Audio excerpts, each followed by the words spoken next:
Hi. So I don't have a lot of housekeeping, but I guess I do have some housekeeping that I can give. So basically the housekeeping I have is we're doing the deadly device today, which I just finished not too long ago. But the other little bit of housekeeping is I will be having podcast episodes coming out. The first one, we did the first actual episode, but then I thought of why don't we do a get to know me video first to put out. Now, with the podcast, if I do put them to audio, the get to know me one will not be put to audio because we'll be playing an actual game, so you need to actually see what we're doing. But when we get to the actual content episodes, those will be put into audio. I will figure out how to do that. I will do all of that. That will be fully on me to do because I know a little bit more than my partner, because my partner doesn't make videos. So I know a little bit more in terms of that. But I have the game. Here's the game, the box. It's very graphic. Let's put it that way. So you could probably tell the front doesn't open up. This is the first of the games where there's no box on top of it.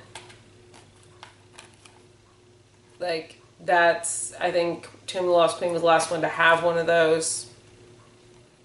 This does not have it. Yeah, so let's read about the characters and then I'll show you who they are and then we'll go from there. Ellie. Okay. Ellie York. Ellie York works the night shift in the research department. She's a little evasive and does not get along well with Mason, which drove her to work opposite shifts.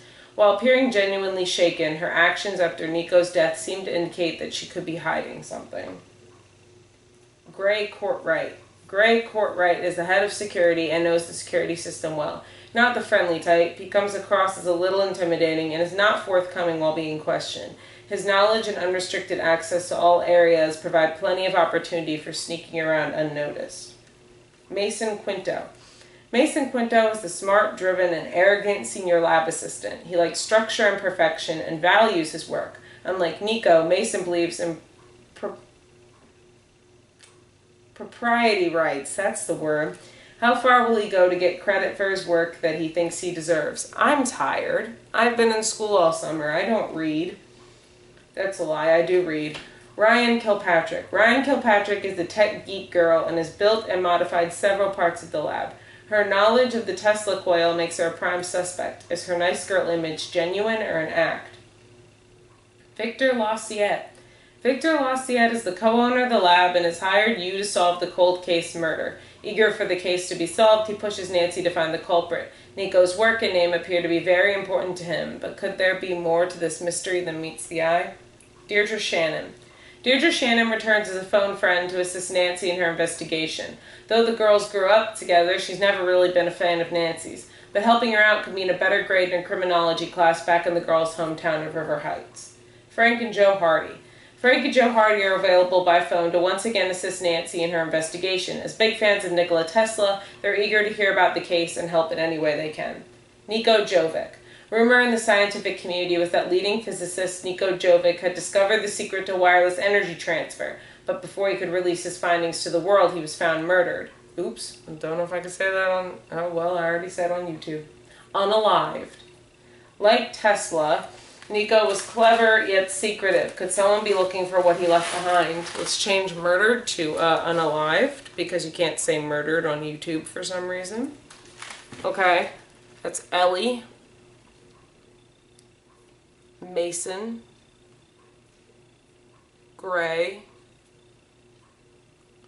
Ryan. Victor.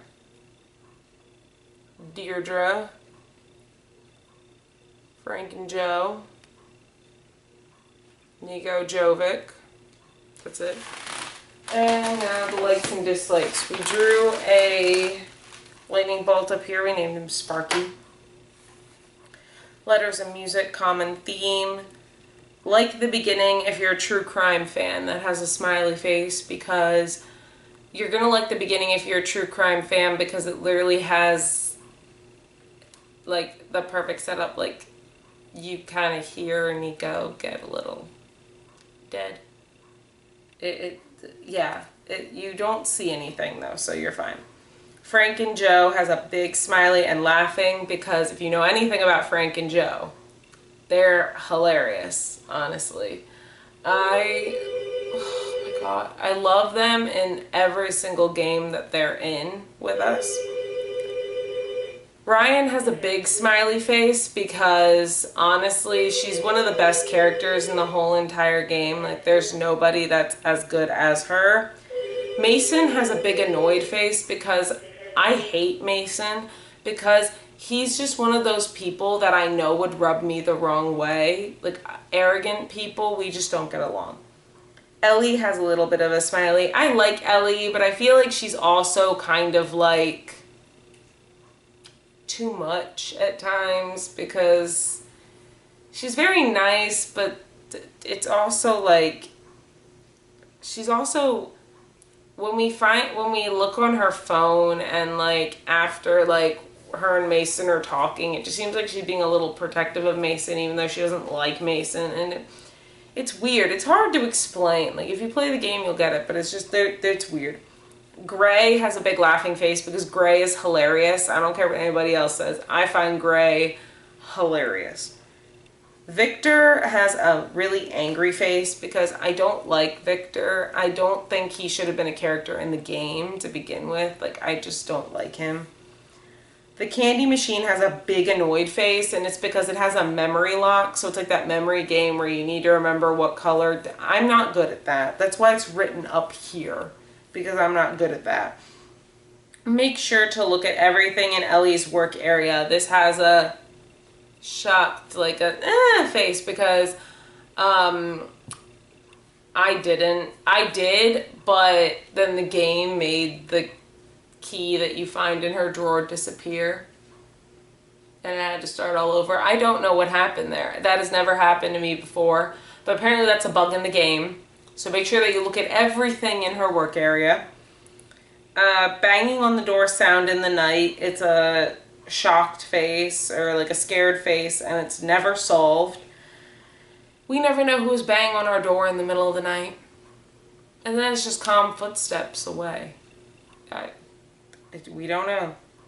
End puzzle. It's like lines and squiggles. It's like you're trying to figure out where all these things go, and if you're not a science brain, it's not too easy to figure out. Awards and trailer have smiles. Deleted scenes and outtakes is a laughing face. Nico's secret study is a smiley because, or a smirky smiley. Was this a smirky smiley or was this a smiley? It's supposed to be a smile. Smiley. Okay, the one who draws them is right next to me.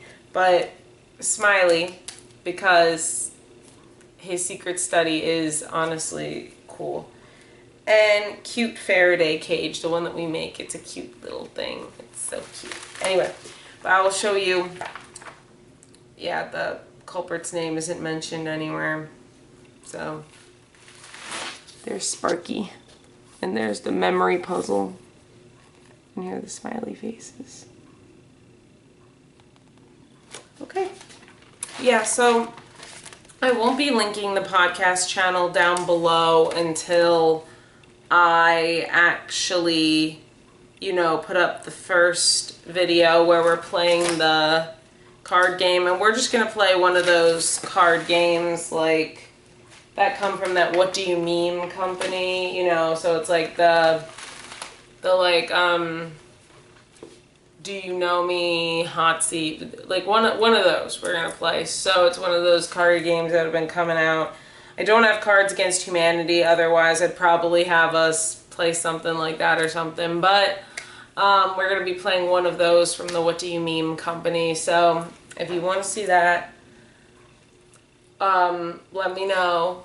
And yeah, we're probably not going to be playing Throw Burrito, just because we tried to figure that out at midnight and it was not happening. So, yeah, but I'll see you guys in the next video. Bye.